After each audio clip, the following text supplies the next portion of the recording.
Capítulo 4 da Sociedade de Advogados. Artigo 15.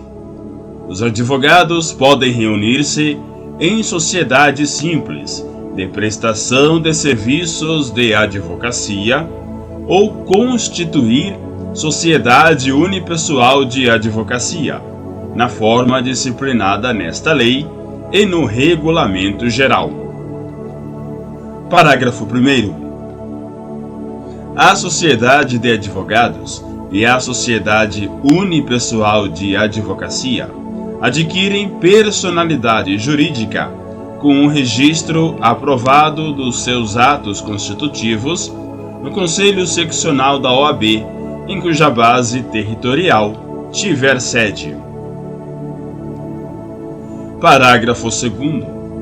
Aplica-se à Sociedade de Advogados e à Sociedade Unipessoal de Advocacia o Código de Ética e Disciplina no que couber.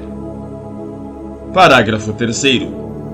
As procurações devem ser outorgadas individualmente aos advogados e indicar a sociedade de que façam parte. Parágrafo 4º.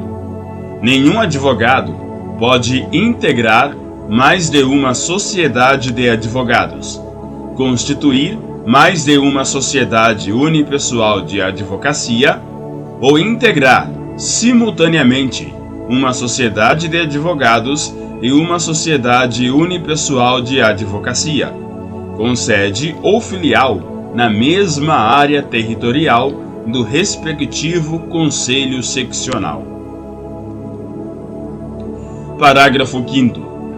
O ato de constituição de filial deve ser averbado no registro da sociedade e arquivado no Conselho Seccional onde se instalar, ficando os sócios, inclusive o titular da Sociedade Unipessoal de Advocacia, obrigados à inscrição suplementar.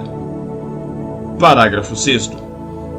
Os advogados sócios de uma mesma sociedade profissional não podem representar em juízo clientes de interesses opostos. Parágrafo 7º. A Sociedade Unipessoal de Advocacia pode resultar da concentração por um advogado das cotas de uma sociedade de advogados, independentemente das razões que motivaram tal concentração.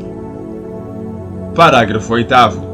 Nas sociedades de advogados, a escolha do sócio administrador poderá recair sobre advogado que atue como servidor da administração direta, indireta e fundacional, desde que não esteja sujeito ao regime de dedicação exclusiva, não lhe sendo aplicável o disposto no inciso 10 do caput do artigo 117 da Lei número 8.112, de 11 de dezembro de 1990, no que se refere à Sociedade de Advogados.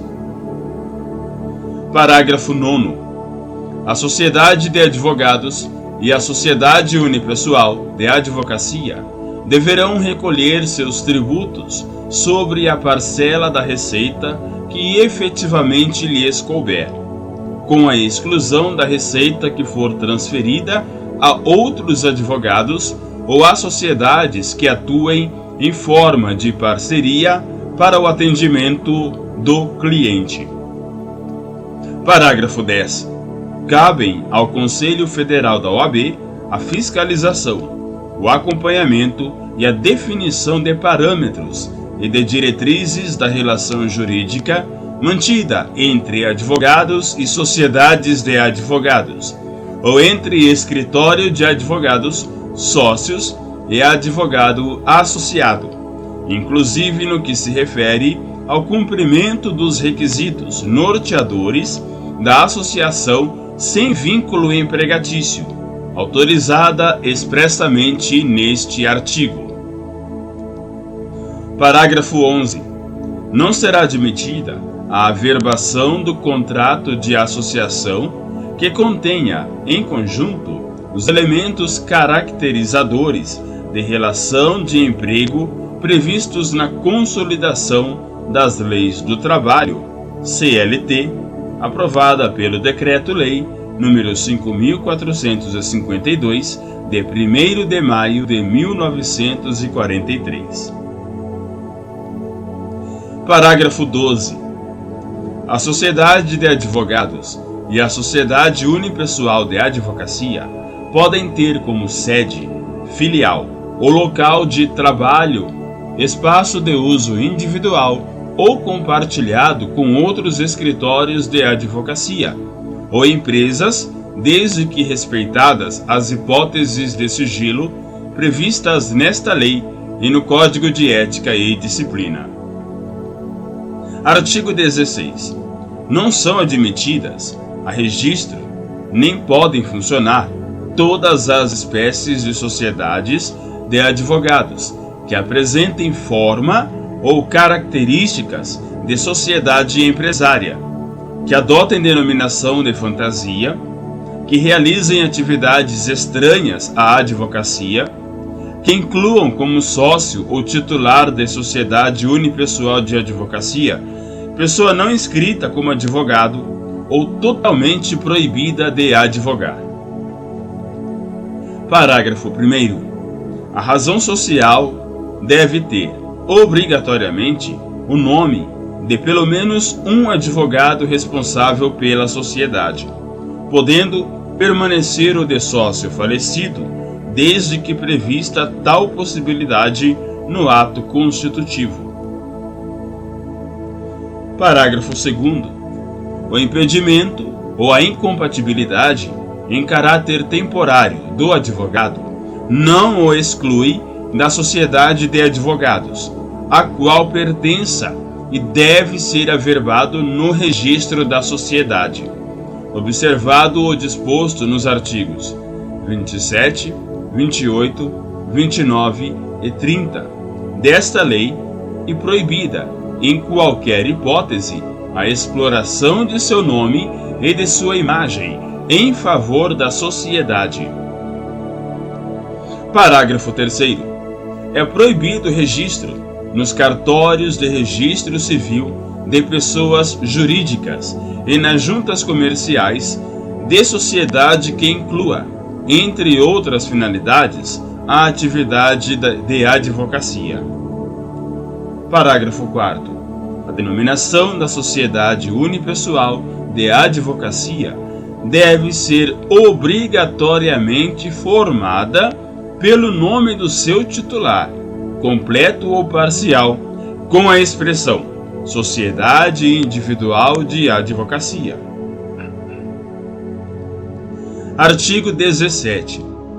Além da sociedade, o sócio e o titular da sociedade individual de advocacia respondem subsidiária e ilimitadamente pelos danos causados aos clientes por ação ou omissão no exercício da advocacia, sem prejuízo da responsabilidade disciplinar em que possam incorrer.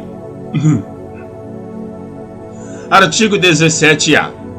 O advogado poderá associar-se a uma ou mais sociedades de advogados ou sociedades unipessoais de advocacia, sem que estejam presentes os requisitos legais de vínculo empregatício para prestação de contas e participação nos resultados na forma do Regulamento Geral e de provimentos do Conselho Federal da OAB. Artigo 17-B.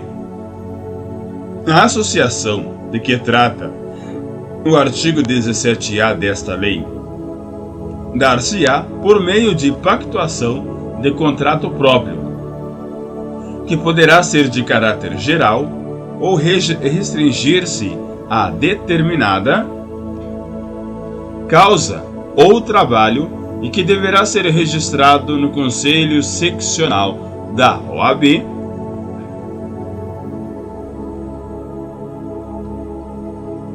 em cuja base territorial tiver sede a sociedade de advogados que dele tomar parte.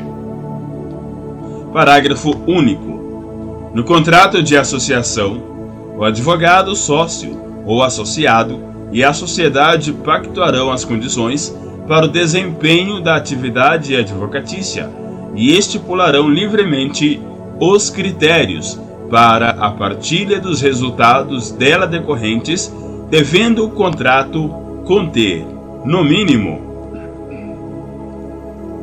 inciso 1. Qualificação das partes, com referência expressa à inscrição no Conselho Seccional da OAB competente. Inciso 2. Especificação e delimitação do serviço a ser prestado. Inciso 3. Forma de repartição dos riscos e das receitas entre as partes, vedada a atribuição da totalidade dos riscos ou das receitas exclusivamente a uma delas. Inciso 4. Responsabilidade pelo fornecimento de condições materiais e pelo custeio das despesas necessárias à execução dos serviços. Inciso 5. Prazo de duração do contrato.